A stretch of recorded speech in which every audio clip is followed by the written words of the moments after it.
இன்னைக்கு ஒரு முக்கியமான தீர்ப்பு வந்திருக்குது. இந்த பொள்ளாச்சி பாலியல் அ கொடுமைக்கான ஒரு தீர்ப்பு இன்னைக்கு வந்திருக்கு. காலம் தாழ்ந்து வந்திருந்தாலுமே ஒரு முக்கிய தீர்ப்பா பார்க்குது. கிட்டத்தட்ட 6 ஆண்டுகளுக்கு முன்ன நடந்த சம்பவம். சிபிஐ விசாரணைக்கு பிறகு இன்று ஒரு முக்கிய தீர்ப்பு வந்திருக்குது. அவர்களுக்கு அதாவது அ அவர்கள் வாழும் காலம் வரை சிறையில தான் இருக்கணும் அப்படிங்கிற ஒரு தீர்ப்பு வந்திருக்கு. முதல்ல இந்த தீர்ப்பு எப்படி பார்க்குறீங்க? ஏன்னா தொடர்ந்து இது போன்ற சம்பவங்களுக்கு களமாடி கொண்டு வந்திருக்கிறீங்க. பல்வேறு நிகழ்வுகளையும் நீங்க பார்த்திருக்கீங்க. பொள்ளாச்சி விஷயத்துக்கு கூட தீவிரமா நீங்களா முன்னின்று களமாடி இருந்தீங்க. இன்னைக்கு இந்த தீர்ப்ப நீங்க எப்படி பார்க்குறீங்க? உண்மையிலேயே இந்த தீர்ப்பு மிகுந்த வரவேற்புக்குரியதா தான் நான் பார்க்கிறேன். ஏன்னா ஒரு நீண்ட காலத்துக்கு பிறகு இப்படியான ஒரு தீர்ப்பு வந்திருக்குங்கிறது உண்மையிலே வரவேற்கப்பட வேண்டியது. இதுல இதுக்காக தொடர்ந்து இந்த 6 ஆண்டு காலமா தொடர்ந்து இந்த வழக்குகளையும் கவனிச்சுட்டு வந்து சமூகத்தின் சட்ட போராட்டங்கள் எடுத்ததோட சமூக போராட்டங்களையும் முன்னெடுத்த அத்தனை பெண் தோழர்களுக்கும் பெண் அமைப்புகளுக்கும் ஜனநாயக மாத சங்கம் உட்பட அனைவருக்குமே என்னுடைய வாழ்த்துக்களையும் நான் தெரிவிச்சுக்கிறேன். ஏன்னா நீங்க எவ்வளவு பெரிய குற்றங்கள் நடந்தாலும் அந்த குற்றங்களை நீங்க தொடர்ந்து சட்ட போராட்டம் ஒரு பக்கம் நடத்தினாலும் கூட சமூக போராட்டங்களும் நடத்தினாலும் தான் இந்த தீர்ப்பு இது போன்றது ஒரு தீர்ப்பை நம்ம வந்து பெற முடியுங்கிறதுக்கு ஒரு நல்ல உதாரணமா இருக்கு. ஏன்னா இன்னைக்கு இருக்க சூழல் அப்படிதான் இருக்கு. சரி, ஓகே. இந்த தீர்ப்பை பொறுத்த வரைக்கும் அந்த பாதிக்கப்பட்ட பெண்கள் மிக தைரியமாக வந்து சாட்சி சொன்னதன் அடிப்படையில தான் இப்படி ஒரு நல்ல ஒரு தீர்ப்பு.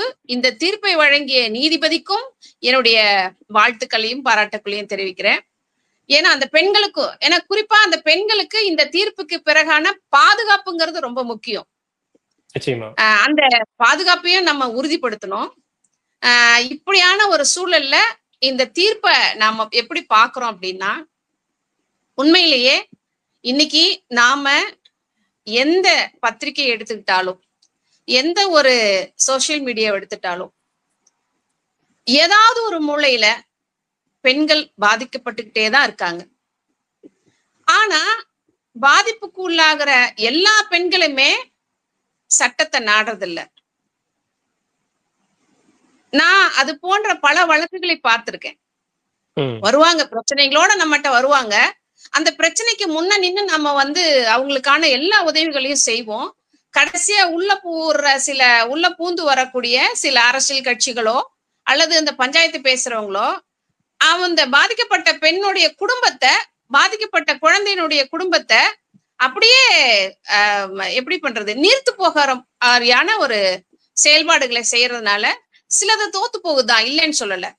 ஆனாலும் கடைசி வரை நின்னு போராடி இப்படி தனக்கு நேர்ந்த கொடுமைகளை நேரடியா வந்து சாட்சி சொல்லி இப்படி ஒரு நல்ல ஒரு தீர்ப்பை பெற்றிருக்கக்கூடிய அந்த பெண்களுடைய தைரியம் இன்னைக்கு இந்த சமூகத்தில் இருக்கக்கூடிய பாதிக்கப்பட்டு தனக்கு நீதி கிடைக்கலையேன்னு ஏங்கி கொண்டிருக்கக்கூடிய, கவலைப்பட்டு கொண்டிருக்கக்கூடிய பல்லாயிரக்கணக்கான பெண்களுக்கு ஒரு முன்மாதிரியான இந்த தீர்ப்பு இருக்கு. அதனால அந்த வகையில இது ஒரு நல்ல நம்பிக்கையை இந்த சமூகத்தில் இந்த வழக்கினுடைய தீர்ப்பு விதைச்சிருக்குங்கிறதுல மாற்று கருத்தே இல்லை. உண்மையிலே அவ்வளவு வரவேற்கக்கூடியதாக தீர்ப்பா நான் பாக்குறேன். நிச்சயமா. ஏன்னா தொடர்ந்து சொல்லக்கூடிய யாரு பாதிக்கப்பட்டிருக்காங்களோ அந்த பெண்களை தான் குற்றவாளியா பார்க்கக்கூடிய ஒரு சமூகம் அப்படிதான் தொடர்ந்து இருந்துட்டு இருக்குது. காவல்துறையும் அப்படிதான் அவங்களை அணுகக்கூடிய விஷயமா இருக்குது. அந்த பசங்களை காப்பாற்றக்கூடியதாக தான் பல வரலாறுகள் இருந்திருக்குது. அப்படி இருக்கக்கூடிய நிலையில இதற்கு உங்களை போன்ற அமைப்புகள் எல்லாம் தொடர்ந்து போராட்டம் நடத்தி இப்படி ஒரு தீர்ப்பு வந்திருக்குங்கிறது ஒரு பெரிய விஷயமா தான் இருக்கு. நீங்க சொன்ன மாதிரி இந்த விஷயத்துக்கு பிறகு பல பெண்கள் வந்து பாதிக்கப்பட்ட பெண்கள் வந்து தங்களுடைய பாதிப்புகளை வெளியில, அதாவது காவல்துறையில சொன்னா புகார் சொன்னா ஒரு நீதி கிடைக்கும் அப்படிங்கிற ஒரு நம்பிக்கை ஏற்படுத்தியிருக்கிறதா இந்த தீர்ப்பு இருக்குது. இருந்தாலும் இது நிறைய சொல்றாங்க, ஒரு பக்கம் வரவேற்பு இருந்தாலும் இது ரொம்ப தாமதமாக இருக்குது அப்படிங்கிற ஒரு விஷயமாவும் இருக்குது. ஏன்னா கிட்டத்தட்ட ஒரு 6 ஆண்டுகளுக்கு பிறகுதான் இந்த தீர்ப்பு வந்திருக்கிறது. விரைந்து இது போன்ற வழக்குகளை விரைந்து முடிப்பதற்கான சாத்தியக்கூறுகள் இருக்குதா? நிச்சயமா. இன்னொரு விஷயம் என்னன்னா, இது காலமா பல்வேறு வழக்குகளை பார்த்துட்டு இருக்கோம். உங்களுக்கு நல்லா தெரியும் நினைக்கிறேன். இது வந்து எல்லாத்துக்கும் தெரிந்த ஒரு வழக்கு தான். இதுல இது பில்கிஸ் பானு வழக்கு குஜராத் கலவரத்தை ஒட்டி நடந்ததற்கு இல்லையா, அது எவ்வளவு பெரிய பாதிப்பு உண்டாக்குனுச்சு, எவ்வளவு பாதிப்பை அந்த பெண் பெண் எவ்வளவு வேதனை அனுபவிச்சிருப்பாங்க. அந்த ஒரு பெண் இல்ல, பல்லாயிரக்கணக்கான பெண்கள் அதுல அனுபவிச்சிருக்காங்க. ஆனாலும் அந்த தீர்ப்புல நாம நேர்மையா அதுல ஒரு தீர்ப்பு கிடைச்சதா அப்படின்னா இல்ல. அந்த பாதிக்கப்பட்ட அந்த குற்றத்தை செய்தவர்கள் எல்லாம் விடுதலை பண்ணாங்க கடைசியா. அது எவ்வளவு பெரிய மனவேதனையை உண்டாக்கி இருக்கும். இன்னைக்கு சமூகத்துல இன்னொரு விஷயம் சொல்ல போனா, பணியிடங்களில் பாலியல் வன்முறைக்கு எதிராக ஒரு சட்டம் வந்திருக்கு இல்லையா, அந்த சட்டத்திற்கு காரணமானவங்க யாரு?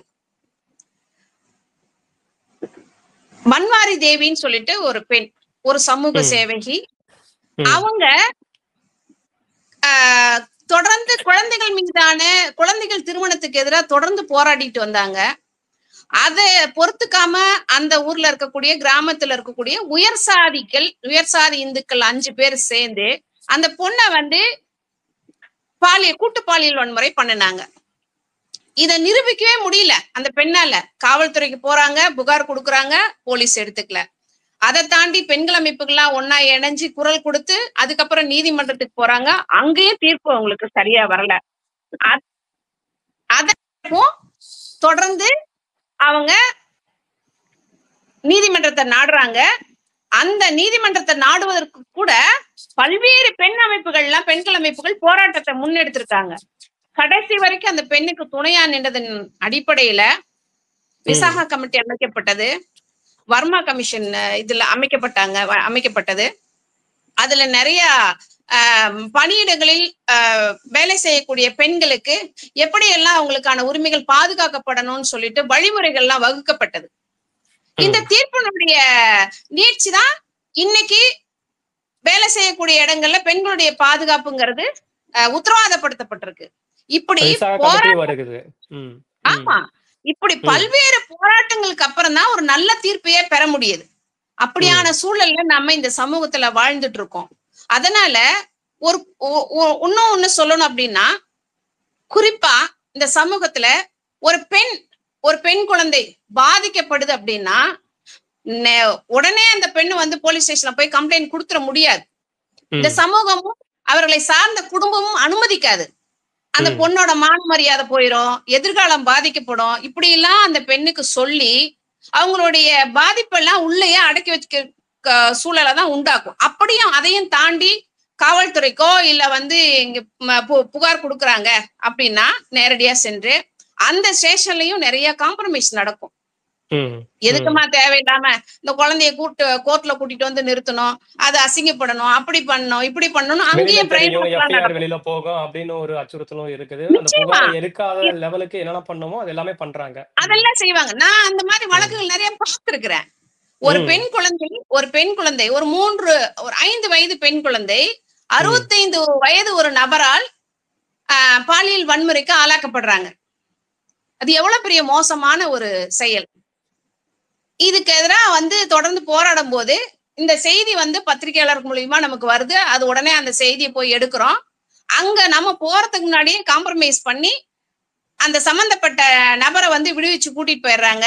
அந்த குழந்தைக்கு எவ்வளோ 25,000 பேசி முடிச்சு அனுப்புறாங்க. அந்த குழந்தைக்கு இழப்பீடு கொடுக்கறதா. எவ்வளவு பெரிய அயோக்கியத்தனமான ஒரு சம்பவம் இது. ஆனா இதுலயும் பேசினவங்களுக்கு பாதி பணம் போயிடுது, ஸ்டேஷனுக்கு பாதி பணம் போயிடுது, கடைசி அந்த குழந்தைக்கு 5,000.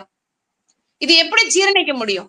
கடைசி வரைக்கும் இந்த குழந்தைக்காக நின்னு போராடி அந்த நபர் மீது போக்சோ வழக்கு பதிய வச்சு அந்த குழந்தைக்கு மருத்துவ சிகிச்சை கூட்டிட்டு போயிட்டு அவங்க அந்த குழந்தையோட அந்த மருத்துவ சிகிச்சையின் அடிப்படையில வழக்கும் பதிவு செஞ்சு அந்த குழந்தைக்கான இழப்பீடு வாங்கி கொடுத்து சம்பந்தப்பட்ட நபருக்கு தண்டனையும் வாங்கி கொடுக்குற அளவுக்கு கடைசி வரைக்கும் நின்று நம்ம செயல்பட்டோம்.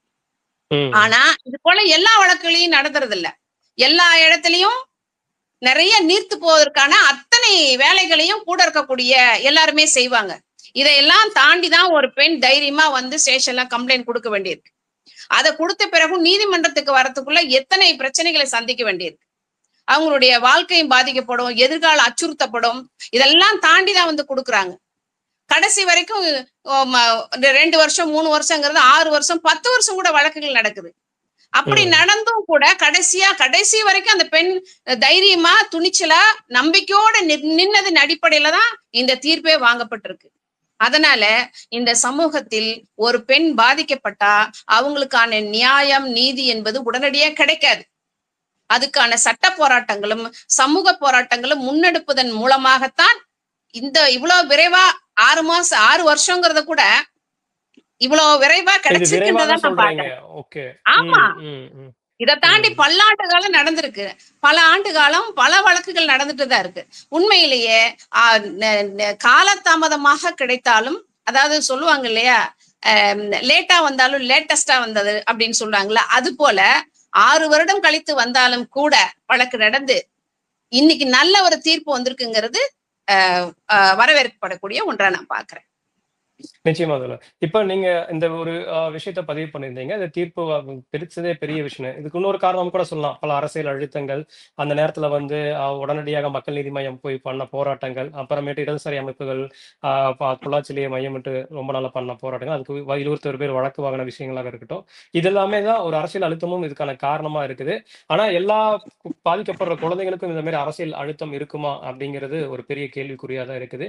இது எந்த மாதிரியான ஒரு மனநிலை தோழருக்கு? என்னன்னு கேட்டா, இவங்க எடுக்கிறாங்க, இந்த வீடியோ எடுத்து மிரட்டுறாங்க, பசங்க இந்த மாதிரியான ஒரு இடத்துக்கு போறாங்க, அந்த பெண்களையும் நம்ப வைக்கிறாங்க. இது எதனால இந்த மாதிரியான ஒரு தொடர்ந்து இந்த மாதிரியான விஷயங்கள் நடந்துட்டு இருக்குது? நாம இதுல முக்கியமா பார்க்க வேண்டிய இன்னொரு விஷயம் என்னன்னா, சோசியல் மீடியாவுக்கு சென்சார் இல்ல அப்படிங்கிறது இதுல நம்ம பார்க்க வேண்டியிருக்கு. இன்னைக்கு எப்படி திரைப்படங்களுக்கு தொலைக்காட்சி நிகழ்வுகளுக்கு எல்லாம் இது சென்சார் இருக்கோ, அது போல சோசியல் மீடியாவுக்கு சென்சார் இல்லைங்கிறது தான் இப்போ இவ்வளோ பெரிய சம்பவங்கள்லாம் நடக்கிறதுக்கெல்லாம் ஒரு காரணமா நான் பாக்குறேன். எப்படின்னாக்கா, இன்னைக்கு எல்லா ஆபாசங்களும் கொட்டி கிடக்கக்கூடிய ஒரு இடமா சோசியல் மீடியா இருக்கு. ஆரம்பத்துல இருந்த டிக்டாக்ல இருந்து இன்னைக்கு இருக்கக்கூடிய ரீல்ஸ் வரைக்குமே பாத்தீங்கன்னா நல்ல விஷயமும் இருக்கு, கெட்ட விஷயமும் இருக்கு. ஆனா நல்ல விஷயங்கள் அதிகமா பார்க்கப்படுறது இல்ல. கெட்ட விஷயங்கள்னு சொல்லப்படக்கூடிய ஆபாசமான ரீல்ஸ் எல்லாம் நிறைய சின்ன குழந்தைங்க கூட போடுது. சின்ன குழந்தைங்க கூட எப்படி அவங்களுக்கு அப்படி போடணும்னு பெற்றோர்கள் எப்படி அனுமதிக்கிறாங்கன்னு தெரியல. ஏன்னா இன்னைக்கு சமூகம், அன்னைக்கு இருந்த சமூகம் இன்னைக்கு இல்ல அப்படிங்கிறது தெரியுது. ஒரு பக்கம் ஒரு நல்ல நோக்கத்தோட செயல்படக்கூடிய இளைஞர்களுடைய சமூகம் ஒரு பக்கம் வளர்ந்துட்டு இருக்குதான், இல்லைன்னு சொல்லல. ஆனா இந்த பக்கம் இன்னொரு பக்கம் பாத்தீங்கன்னா, இந்த ரீல்ஸ்ன்ற பேர்ல ஆபாசத்தை மட்டுமே, ஆபாச பேச்சு, ஆபாசமான செயல்பாடுகளை வெளிக்கொண்டு வரக்கூடிய அது ஏதோ அவர்களுடைய திறனாக நினைத்து வெளிக்கொண்டு வர்றாங்க. ஏன், என்ன இதுக்கெல்லாம் காரணம்? இத்தனை தீர்ப்புகள் வருதே, இத்தனை தீர்ப்புகள் வந்தும் கூட ஏன் குற்றங்களும் அதிகரிக்குது அப்படின்னு பார்த்தா இது போன்ற நிகழ்வுகள் தான் காரணமா நான் பாக்குறேன். இன்னைக்கு இந்த வெப் சீரியல்லாம் மிக மோசமான ஆபாசமான வார்த்தைகளையும் செயல்பாடுகளையும் உள்ளடக்கிய தொடர்கள் எல்லாம் வெளியிடுது அப்படின்னு சொல்லிட்டு சமீபத்துல ஒரு நபர் சென்னையில ஒரு வழக்கு ஒண்ணு தாக்கல் பண்ணிருக்காங்க. இது வரவேற்கப்படக்கூடிய விஷயம். இது போல சோசியல் மீடியாவில வரக்கூடிய இது போன்ற ரீல்ஸ் உட்பட்ட எல்லா இதுக்குமே ஒரு வழக்கு கட்டாயம் போட வேண்டியிருக்கு. இன்னைக்கு அப்படிதான் சூழல் இருக்கு. இப்படிப்பட்ட சூழல்ல வளரக்கூடிய குழந்தைகள் எப்படி நல்ல விஷயங்களை கத்துக்குவாங்கன்றது எனக்கு புரியல. இன்னைக்கு சட்டங்கள் என்று சொல்ல போனா சட்டங்களை பற்றியான அடிப்படை அறிவு என்பது இன்னைக்கு ரொம்ப அவசியம். போக்சோ பத்தி பேசுறோம். போக்சோல வழக்குகள் நாளுக்கு நாள் நிறைய வழக்குகள் பதிவாகிட்டே இருக்கு இல்லையா? யாருக்காக இந்த போக்சோ கொண்டு வந்தது? யாருக்காக? 18 வயதுக்குட்பட்ட குழந்தைகளுக்காக கொண்டு வந்தது. அவங்க பாலியல் சார்ந்த வன்முறைக்கு ஆளாயிடக்கூடாது. அப்படி ஆளாகிறாங்க அப்படின்னா அவங்களுக்கான ஒரு சட்ட ரீதியான தீர்வை கொடுக்கக்கூடிய சட்டம் இது. இது மிக கடுமையான தண்டனைகளை உள்ளடக்கிய சட்டம். ஆனா இந்த சட்டம் அந்த குழந்தைங்களுக்கு கற்றுக் கொடுக்கப்படுதா அப்படின்னா இல்ல. இந்த சமூகத்துல போக்சோ ஒரு சட்டம் இருக்கு. குழந்தைகள் பாதிக்கப்பட்டாங்கன்னா, பாலியல் ரீதியா வன்முறைக்கு ஆளாங்கன்னா போக்சோல வழக்கு போடலாம், அவ்வளவு மட்டும்தான் இருக்கு. ஆனா இந்த சட்ட அறிவை பள்ளியில் படிக்கக்கூடிய பிள்ளைகள்ல இருந்து இந்த சட்ட கல்வியை கொண்டு வந்தால் மட்டும்தான் இதை பற்றியான ஒரு சட்ட புரிதல் வரும் இந்த சமூகத்துல. அடுத்து வரக்கூடிய தலைமுறை ஒரு நல்ல ஒரு தலைமுறையா வரதுக்கான ஒரு வாய்ப்பு இருக்கு. அப்ப அடிப்படை சட்ட கல்வி என்பது அவசியம். இந்த சட்ட கல்வியை கொண்டு வந்தா மட்டும்தான் இன்னும் இந்த மாதிரியான பின்தொடர்தல்ல இருந்து சின்ன சின்ன விஷயங்கள்லாம் இதெல்லாம் சாதாரணமா நினைச்சிட்டு இருக்கக்கூடிய இந்த சமூகம் மாறும், குற்றங்களும் குறைவதற்கான ஒரு வாய்ப்பா அமையும் அப்படிங்கிறது நான் நினைக்கிறேன். நிச்சயமா. இப்ப இந்த மாதிரியான நீங்க சொன்னீங்க ஏற்கனவே இந்த வழக்கு வந்து ஏதோ சீக்கிரமா வந்ததுன்னு நீங்க சொல்லிருக்கீங்க. பட் இதை வந்து விரைவுபடுத்துவதற்கான வாய்ப்புகள் இருக்குதா? இந்த மாதிரி உடனடியாக போய் அந்த குழந்தைகளை வந்து பாதிக்கப்படும் போது சொல்லும் போது அவர்களை அணுகக்கூடிய விதம் இன்னைக்கு ஒரு பக்குவமான ஒரு நிலைக்கு வந்திருக்கோமா நம்ம? நிச்சயமா இந்த விஷயத்த நம்ம பேசணும். காலதாமதம் அப்படிங்கிறது, இந்த மாதிரியான தீர்ப்புகள்ல காலதாமதம்ங்கிறது பல்வேறு அரசியல் தலையீடுகள்னால் வரக்கூடிய விஷயம். இது குறைஞ்சபட்சம் ஒரு வழக்குல தீர்ப்பு அப்படிங்கிறது ஓராண்டு அல்லது ஈராண்டுக்குள்ள அந்த வழக்கான தீர்ப்பு நிச்சயமா வரணும். வழக்கு நடத்தி அதுக்கான தீர்ப்பு கட்டாயம் கொடுக்கணும். ஆனா அப்படி இந்த சமூகத்துல நடக்க விடுற அளவுக்கு அழுத்தம் இல்லாத ஒரு துறையா இருக்கு அப்படின்னா இல்லைன்னு தான் சொல்ல முடியும். அதிலும் இந்த வழக்குல சம்பந்தப்பட்டவங்க பல அரசியல் கட்சிகளை சார்ந்தவங்க. இதற்கு முன்னால் ஆளும் கட்சியா இருந்த ஆளும் கட்சியினுடைய ஒரு நபரும் இதுல அதிமுகவினுடைய ஒரு நிர்வாகியும் சம்பந்தப்பட்டிருக்காங்க. இதுல திட்டமிட்டு ஒரு நபரும் இந்த வழக்குல சேர்க்கப்படாமல் தள்ளி வைக்கப்பட்டிருக்காங்க. இதெல்லாம் எப்படி நடக்குது? காவல்துறை ஒத்துழைப்பு இல்லாமல், அரசியல் தலையீடு இல்லாமல் இதெல்லாம் நடக்க வாய்ப்பு இல்லை. அப்படிங்கும் போது இது சீக்கிரம் நடத்துவதற்கும் வழி இருக்கு. ஒரு வழக்கை நாம் இயல்பா ஒரு வழக்கு நடத்திட்டு இருக்கோம். அந்த வழக்குல வந்து பல ஆண்டுகள் ஆயிட்டே இருக்கு, இந்த வழக்கான தீர்ப்பு வரல. ஒரு காலகட்டத்துல அந்த வழக்கினுடைய வழக்கில் சம்பந்தப்பட்ட விக்டிம்ஸ், பாதிக்கப்பட்டவர்கள் வந்து அவர்களை நீர்த்து போக வைக்கக்கூடிய வாய்ப்பும் இருக்கு. அப்படிங்கும் பட்சத்துல இந்த வழக்கை விரைந்து நடத்தணும்னு சொல்லிட்டு நம்ம உயர்நீதிமன்றத்துல ஒரு டைரக்ஷன் வாங்க முடியும். இவ்வளவு நாளைக்குள்ள இந்த வழக்கு நடத்தி முடிக்கணும் அப்படின்னு சொல்லிட்டு டைரக்ஷன் வாங்கி அந்த அடிப்படையிலேயே இந்த வழக்கு சீக்கிரம் ஒரு வழக்கை நடத்தி முடிக்கிறதுக்கான வழியும் இருக்கு. சட்ட வழிகள்ல நிறைய இருக்கு. அந்த வழிகளை நாம் முறையா பயன்படுத்தணும். அதாவது எந்த விதமான அழுத்தங்களும் இல்லாம நேர்மையான முறையில இந்த வழக்கு நடத்தணும்னு நம்பிக்கையோட அந்த வழக்கு கொண்டு போனா நிச்சயமா இந்த மாதிரியான வழக்கு சீக்கிரமா தீர்ப்பு வாங்கறதுக்கான வாய்ப்பு நம்ம வந்து பெற முடியும். நிச்சயமா. இப்ப இந்த மாதிரி பாதிக்கப்படக்கூடிய பெண்களுக்கு நம்ம பக்கபலமா நிக்கிறங்கிறத எப்படி அவங்கள்ட்ட சொல்றது? இல்ல அந்த மாதிரி பாதிக்கப்படக்கூடிய பெண்களோட மனநிலைய நம்ம அந்த நேரத்துல அவங்களுக்கு நம்ம எந்த மாதிரி எல்லாம் பக்கபலமா நிக்கணும், இல்ல கூட நிக்கணும், இல்ல அவங்களுடைய அந்த பிரச்சனைகள் நம்ம எப்படி உள்வாங்கிக்கிறது? உண்மையிலேயே பெண்கள் பாதிக்கப்படுறாங்க. எங்களை பொறுத்த வரைக்கும் பாதிக்கப்படுற பெண்கள் எங்க இருந்தாலும் நிச்சயமா நாங்க அங்க இருப்போம். அவங்களுக்கு உறுதுணையா நிற்போம். எங்களை போன்ற பெண்கள் அமைப்புகளும் சரி, முற்போக்கான பெண் வழக்கறிஞர்களும் சரி, இது போன்ற பல்வேறு ஜனநாயக மாதர் சங்கம் போன்ற பெண் அமைப்புகளும் சரி, எல்லாருமே வந்து உண்மையிலேயே பாதிக்கப்படக்கூடிய பெண்கள் இருக்காங்கன்னா அங்க நிச்சயமா எங்களுடைய குரலும் எங்களுடைய கைகளும் அவர்களுக்கு அரவணைப்பாக நிற்கும். அந்த வகையில் இப்படி இருக்கிறாங்க அப்படின்னா இப்ப நாங்க என்ன பிரச்சனை கிடையாது. ஒரு சமூகத்துல ஒரு குழந்தை பாதிக்கப்படுது, ஒரு பெண் பாதிக்கப்படுறாங்கன்னா கூட இருக்கவங்க, அவங்க உறவுங்க, அவங்களுடைய நண்பர்கள் வட்டம், அவர்களுடைய பெற்றோர்கள், இவங்கதான் வந்து அவங்களுக்கு உறுதுணையா நின்று இந்த வழக்கை வந்து கடைசி வரைக்கும் நடத்தி முடிப்பதற்கான அத்தனை தன்னம்பிக்கையும் கொடுக்கணும்.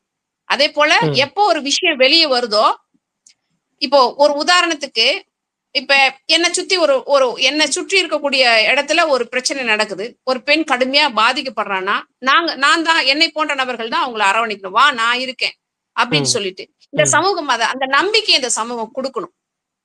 அதே போல இந்த அரசு கொடுக்கணும். காவல்துறை அந்த வழக்கு ஒரு பிரச்சனைன்னு வருதா, அந்த பிரச்சனைக்குரிய நபருடைய மனநிலையில இருந்து அதை பார்க்கணும், அந்த வழக்கை எடுக்கணும். ஆனா அது இங்க இருக்கா அப்படின்னா அதுதான் இப்ப குறைபாடா இருக்கு.